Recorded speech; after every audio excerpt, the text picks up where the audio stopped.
Bonjour à tous, c'est Lily. On se retrouve aujourd'hui pour une vidéo sur le line art.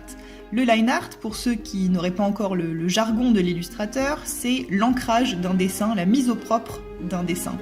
Dans cette vidéo, je vais vous donner une série de conseils sur comment réaliser son line art en me basant sur le speed drawing de l'une de mes illustrations dont je vais faire le croquis au traditionnel puis l'ancrage au digital. Donc là, vous pouvez voir que je suis en train de faire mon croquis sur un carnet tout simple avec un critérium. Vous n'avez pas forcément besoin de faire un croquis qui soit extrêmement détaillé. Chacun travaille un petit peu comme il veut. Moi, comme je sais qu'après avoir fait mon croquis, je vais le scanner et passer au digital et que je vais pouvoir recorriger tout un tas de choses au digital, je cherche pas forcément à faire un croquis extrêmement propre et extrêmement détaillé puisque je sais que je vais pouvoir ajouter des petits détails directement sur Photoshop et que j'ai pas besoin de passer 3 heures sur un croquis.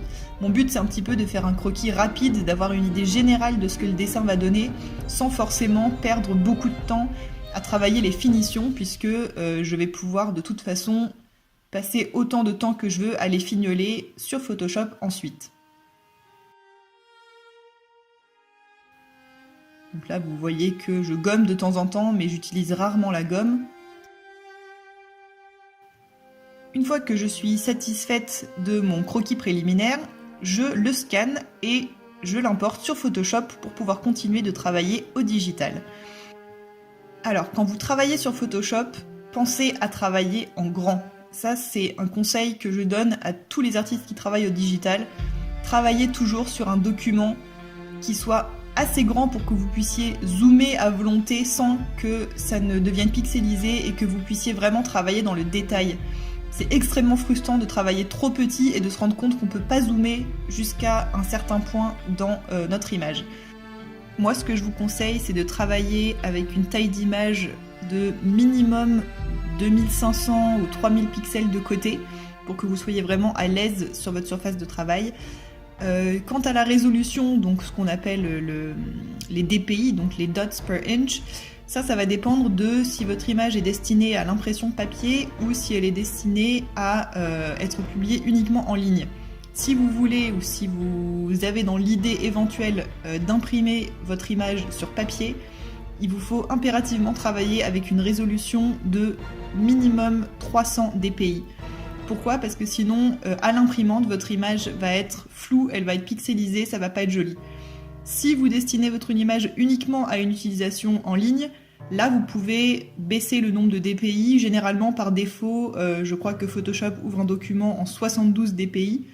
Mais voilà, si vous travaillez en 72 DPI et que vous imprimez votre image, ça va pas être beau, vous allez beaucoup perdre en qualité. Donc le nombre de pixels n'est pas le seul paramètre important. Les DPI sont essentiel quand on travaille sur Photoshop, il faut bien déterminer les paramètres de son image en fonction de ce qu'on veut en faire. Le prochain conseil que je peux vous donner, c'est si vous travaillez au digital ou si, comme moi, vous commencez un croquis sur papier et que vous le finissez, vous le peaufinez au digital, n'hésitez pas à vous servir des facilités, entre guillemets, que vous offre l'outil digital. Donc là, vous voyez que ce que je suis en train de faire à l'écran illustre parfaitement ce que je suis en train de dire. Je suis en train de travailler sur ce qui va être un gouvernail, donc que tient le personnage entre ses mains.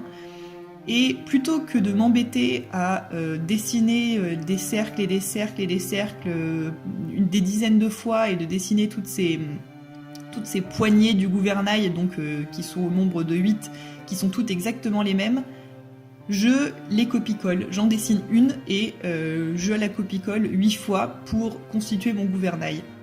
C'est pas de la flemme, c'est juste profiter des facilités que vous offre Photoshop, que vous offre le digital pour vous simplifier la vie et pour dessiner de manière plus rapide. Il n'y a aucun mal à copier-coller des éléments, il n'y a aucun mal à récupérer des éléments dans d'autres dessins.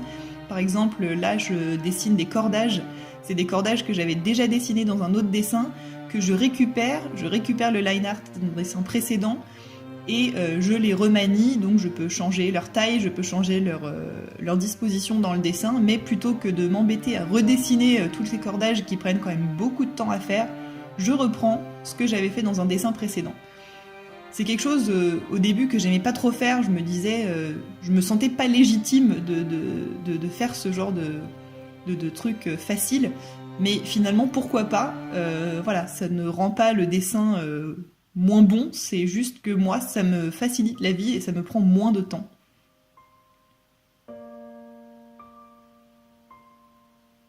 Donc là, vous voyez que je commence le line art, donc à repasser mes traits au crayon sur Photoshop. Donc j'ai baissé l'opacité de mon croquis pour pouvoir avoir juste une base très claire et pouvoir repasser par-dessus au propre, sur un calque différent bien entendu, pour pouvoir effacer le croquis ensuite.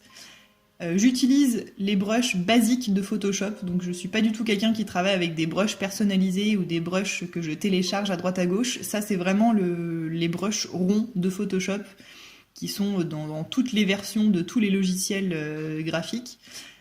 Là, je travaille avec une brush de 5 pixels, je pense. C'est généralement l'épaisseur que je choisis pour mes dessins. Alors, contrairement à beaucoup d'artistes, je ne travaille pas du tout avec une sensibilité à la pression. C'est-à-dire que sur ma tablette graphique, la pression du stylet est réglée à une sensibilité de 0. C'est-à-dire que j'appuie à fond sur mon stylet ou que j'appuie très très légèrement, ça va faire un trait de la même taille. Il y a peu d'artistes qui travaillent comme ça. Moi, j'aime bien avoir vraiment un line art où tout le trait est de la même épaisseur partout. Donc je travaille avec une sensibilité à la pression de 0, et si jamais j'ai envie d'affiner les traits, par exemple quand je fais les plis des vêtements et que je vais avoir des traits plus fins aux extrémités, je gomme l'excédent de traits en fait. J'affine mes traits avec l'outil gomme plutôt que de dessiner des traits avec une sensibilité à la pression. Donc ça peut paraître un peu bizarre, j'ai jamais vu aucun autre artiste travailler comme ça. Mais moi je préfère, voilà, ça donne vraiment cette espèce d'aspect ligne claire très régulier que j'aime bien, qui fait très BD franco-belge classique, mais que j'aime beaucoup.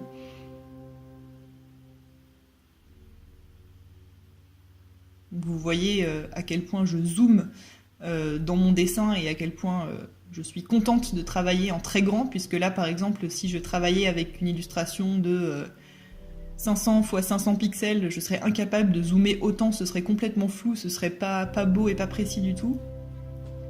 Donc je travaille toujours en très grand. Là je pense que mon illustration ça doit être du 4500 x 5000 pixels, quelque chose comme ça.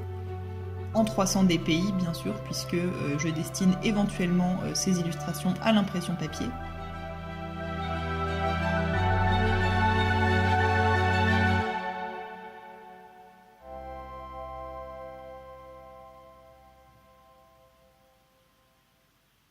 Donc quand vous faites du line art, il faut bien définir le style de votre line art. Là, ce que je suis en train de vous montrer et ce que je suis en train de vous dire, c'est qu'un exemple parmi tant d'autres de comment faire son line art. On n'est pas du tout obligé d'utiliser cet aspect ligne claire dont je vous parlais. On n'est pas du tout obligé de faire un line art ultra propre et ultra précis. Il y a des gens qui font des line art beaucoup plus brouillons, avec des hachures, avec des imprécisions qui sont volontaires. C'est un style. Il y a énormément de styles graphiques différents, donc quand vous débutez, n'hésitez pas à expérimenter. Cherchez ce qui vous plaît le plus, cherchez ce qui vous correspond le mieux, cherchez ce avec quoi vous êtes le plus à l'aise. Il y a énormément de manières d'ancrer ces dessins, que ce soit au digital ou au traditionnel. Donc n'hésitez pas à expérimenter. Encore une fois, l'outil Photoshop ou l'outil digital en règle générale offre énormément de possibilités. Donc voilà, testez des choses, testez des brushes, testez des styles, et voyez ce qui vous correspond le mieux.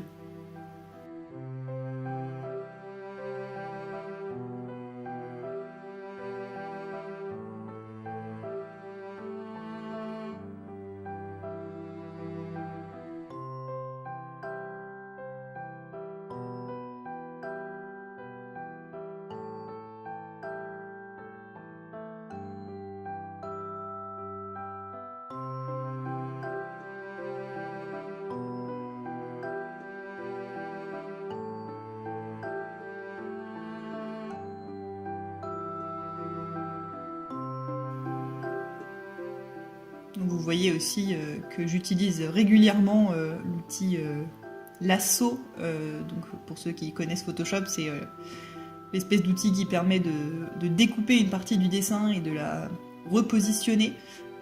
C'est extrêmement pratique, ça permet de ne pas refaire un élément du dessin plusieurs fois quand on s'est un petit peu foiré. Par exemple, là, l'œil que j'avais dessiné était trop petit et trop bas, donc je l'ai sélectionné avec mon lasso et je l'ai déplacé pour qu'il soit à la bonne hauteur.